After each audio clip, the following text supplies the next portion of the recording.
En 2023, el IMSA y el ACO crearon el reglamento LMDH, Le Mans Daytona Hybrid, para sustituir a los DPI, con los objetivos de reducir costes y poder competir simultáneamente con los LMH de la FIA. En esta primera edición están participando 4 fabricantes: BMW, Porsche, Cadillac y Acura, y el año que viene entrarán Lamborghini y Alpine. Estos nuevos coches pueden competir en el IMSA, el Mundial de Resistencia y en las 24 horas de Le Mans. La normativa LMDH del IMSA es más restrictiva que el reglamento LMH de la FIA, ya que en este tipo de coches hay mayores limitaciones en el diseño, que iré detallando. En primer lugar, el chasis no lo realiza el fabricante, sino que tiene que escoger entre un monocasco de los 4 proveedores oficiales del campeonato: Dallara, Ligier, Multimatic y Oreca. Estos son cerrados y hechos en fibra de carbono, lo más común en resistencia, y con un coste máximo de 345.000 euros. Los chasis se comparten con los de la futura generación de LMP2, al igual que sucedía con los DPI. La dirección debe estar diseñada de forma que haya una conexión mecánica directa entre el volante y las ruedas, pudiendo emplear dirección asistida. Al igual que los LMH, los coches llevan aire acondicionado en su interior y gatos neumáticos para levantar el coche en las paradas. El peso mínimo es de 1.030 kilogramos, al cual habría que sumarle los posibles lastres de hasta 50 kilos, por lo que deben considerarse en el diseño del coche. En cuanto a las suspensiones, las condiciones son casi idénticas a las de los LMH, estando solo permitidas las suspensiones de doble brazo, con un máximo de 3 amortiguadores por eje, no pudiendo estar controlados electrónicamente, al igual que deben ser independientes. Por otro lado, está prohibido cualquier sistema que regule la distancia del suelo al asfalto, al igual que elementos como el mass damper.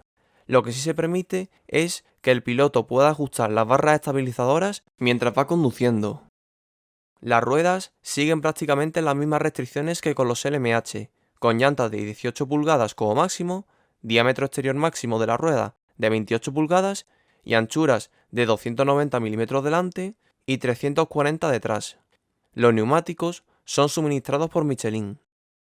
La aerodinámica es bastante restrictiva. En primer lugar, el chasis elegido da ciertas limitaciones a la hora de diseñar la carrocería, pero principalmente las restricciones vienen impuestas por unos volúmenes, la mayoría con forma de caja, dentro de los cuales se permite que haya elementos del carenado.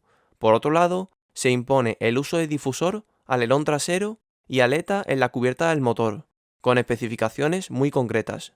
Solo se puede homologar una carrocería, con un único elemento ajustable. Están prohibidos los elementos móviles o aquellos que se deformen más allá de los límites de la normativa, y el uso de los escapes con fines aerodinámicos. Además, solo se permite que el aire atraviese la carrocería del coche para refrigerar los componentes, excepto la toma de admisión que alimenta el motor. La carrocería debe cubrir las ruedas por la parte superior, a excepción de una pequeña apertura en los pasos de rueda que se debe respetar, una medida de seguridad para evitar que el coche se eleve, mientras que el perfil de las mismas queda descubierto. Como ya sucedía con los LMH, la carrocería está diseñada para tener una proporción de 4 unidades de carga aerodinámica por cada unidad de resistencia al avance, limitando la eficiencia aerodinámica, por lo que no se pueden obtener ventajas en esta faceta. Para ello, la aerodinámica debe homologarse en el túnel de viento del campeonato en el que compitan.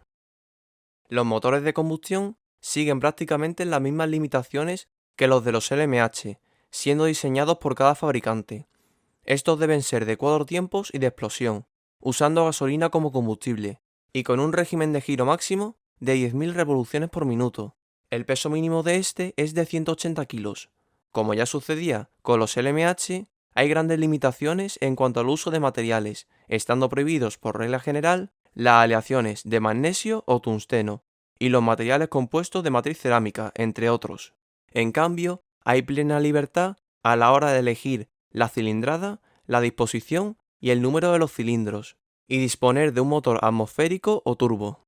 Por otro lado, se permite el uso del cierre neumático de válvulas y sistemas de distribución que varíen el tiempo de apertura de las válvulas. Por su parte, el combustible es suministrado por el campeonato. El sistema híbrido es estándar para todos los vehículos. La batería es suministrada por Williams, siendo de 800 voltios y 1,35 kWh, mientras que Bosch proporciona el motor eléctrico. Este motor generador tiene una potencia de 50 kilovatios o 68 caballos, una velocidad de giro máxima de 20.000 revoluciones por minuto y va colocado delante de la caja de cambios. Los elementos del sistema híbrido incorporan refrigeración líquida. El sistema híbrido tiene su propia unidad de control, que no puede ser manipulada mediante la centralita del motor térmico, que diseña el fabricante. Tampoco puede gestionarlo el piloto mediante un botón.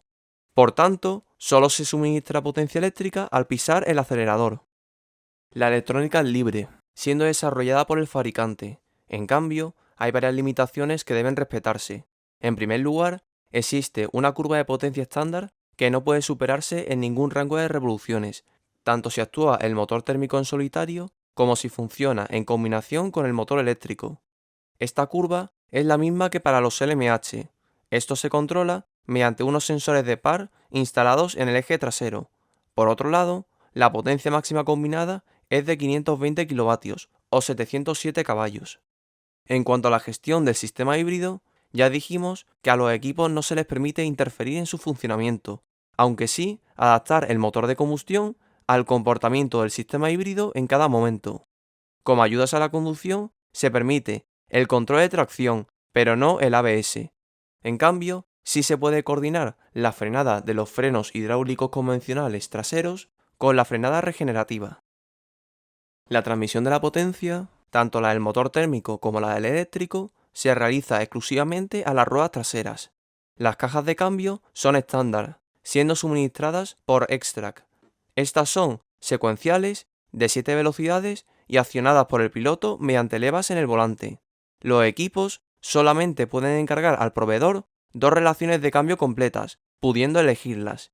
Igualmente, los diferenciales son estándar, siendo mecánicos, de deslizamiento limitado y sin electrónica.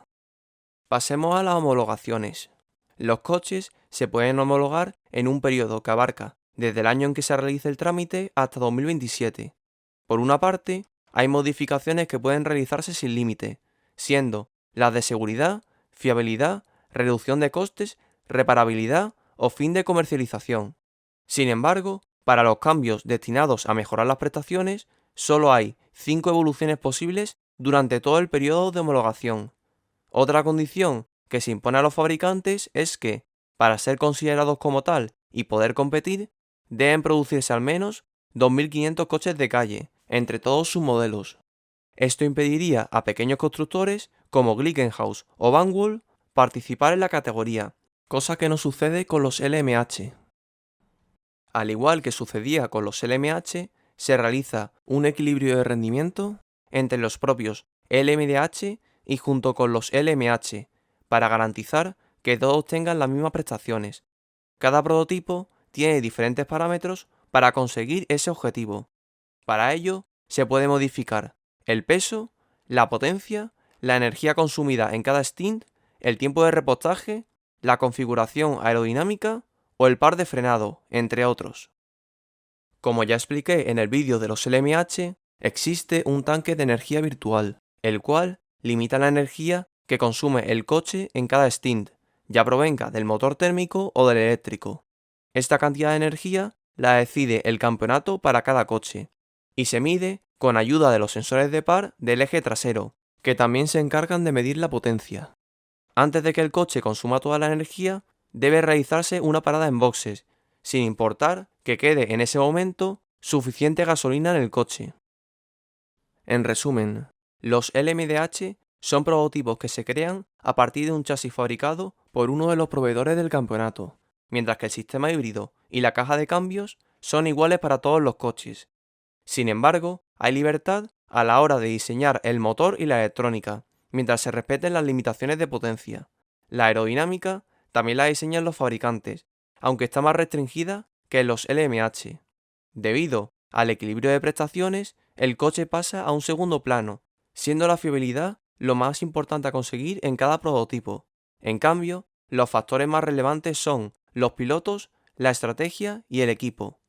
Por lo tanto, al igual que con los LMH, se ha priorizado el espectáculo y la igualdad a costa del desarrollo tecnológico, aunque, a diferencia de los LMH, estos son más baratos, pero más parecidos entre sí a causa de las restricciones.